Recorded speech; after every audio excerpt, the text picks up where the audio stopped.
নমস্কার বন্ধুরা, welcome back to my channel. আজ আমি চলে এসেছি আবার একটা নতুন রেসিপি নিয়ে। এটা সন্ধ্যাবেলা স্ন্যাক্সে অথবা উপবাসের দিন বানিয়ে নিতে পারেন। আর আমার ভিডিও যদি আপনাদের ভালো লেগে থাকে তাহলে অবশ্যই একটা লাইক করবেন। আপনাদের একটা লাইক এবং কমেন্টে আমাদের মনের জোর অনেকটাই বাড়িয়ে দেয়। তাহলে আসুন শুরু করি আজকের রেসিপি। আমি 150 গ্রাম সাবুদানা নিয়ে নিয়েছি। এটা জল দিয়ে কয়েকবার ধুয়ে ভালোভাবে পরিষ্কার করে নেব। এবার জল দিয়ে 2-3 ঘন্টার জন্য ভিজিয়ে রেখে দেব।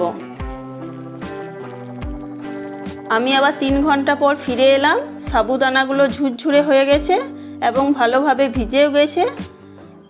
কতটা সুন্দর ভিজে গেছে। এবার আমি এগুলো একটা প্লেটে ঢেলে নেব। এবার এর মধ্যে সামান্য ধনেপাতা দিয়ে দিলাম, কয়েকটা কাঁচা লঙ্কা কুচি দিয়ে দিলাম। এটা আপনাদের ইচ্ছা মতো দেবেন, যে যেমন ঝাল খান। 1 ইঞ্চি মতো গ্রেট করা আদা, সামান্য হিং, 1/2 চামচ গোলমরিচের গুঁড়ো, 1/2 চামচ লবণ ও 150 গ্রাম ভেজে রাখা বাদামকে গুঁড়ো করেছি। এটা দিয়ে দিলাম ক্রিপসি হবার জন্য। একটু দানা দানা রেখে দিয়েছি। একটা সেদ্ধ করে রাখা আলু, এটাও দিয়ে দিলাম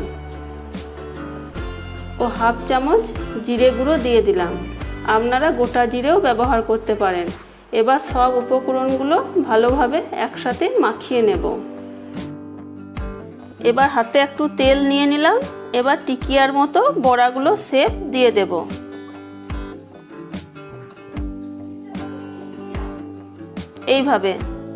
এইভাবে সবকটি বড়া আমি বানিয়ে নেব।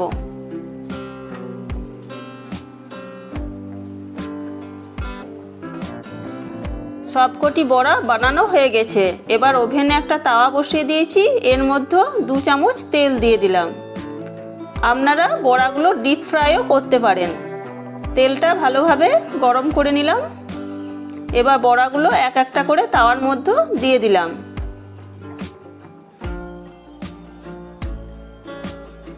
বড়াগুলোর এক সাইড ভাজা হয়ে গেছে। এবার আমি বড়াগুলো উল্টিয়ে নেব।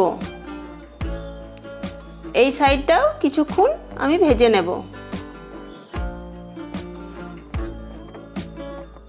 এই সাইডটাও ভাজা হয়ে গেছে বড়াগুলো।